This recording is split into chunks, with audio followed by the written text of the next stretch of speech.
but now you are catching up. You are getting it how the quadratic algebra works.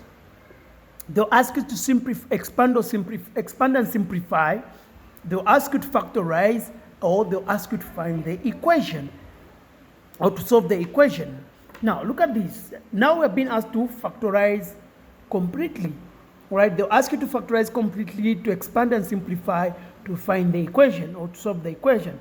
So right now we have 2a plus xy minus 2ay minus bx. So this quadratic expression is not, it has no like terms, all right? It has no like terms. So what you're going to do is we need to group the like terms, then we can factorize. So how do we do that? Unless we have common factors, then we can easily go ahead. But this time around, A and B has nothing to do with the x, y. They are totally unlike terms. So we need to group them so that we can have some like terms. So say 2ab, all right? Then we say minus 2ay, okay?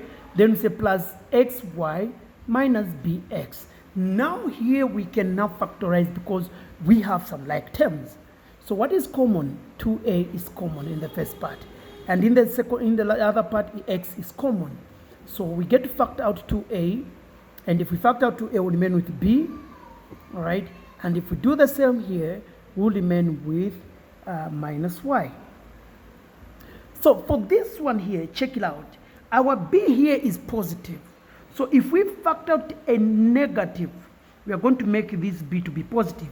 But if we factor out a positive x, that means we are going to make b to be negative, and these two won't be the same, don't be the same factors. So what we do, we are going to factor out negative x. So that when you say xy divided by negative x, we get negative y. Negative y, all right? Then negative bx divided by negative x. Negative divided by negative is positive. Bx divided by x is b. Okay, so now we have 2a, open bracket, b minus y minus x. We can still write this as b minus y because addition, if we say negative 4 plus 3, the same as 3 minus 4, right? If I say 1 plus 2, the same as 2 plus 1. That's what I've just done here. So now we have the same thing here. We can simply put this in one bracket, say 2a minus x, then b minus y in another. That's how you get to factorize such. And the examiner knew it to say people have problems regarding that.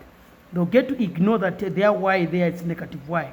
All right, so if we had factored out positive x, then we would have had problem because these two wouldn't have been the same. Okay, those we wouldn't have gotten the twin factors. That would have been a problem to us. That's how you go about such a question.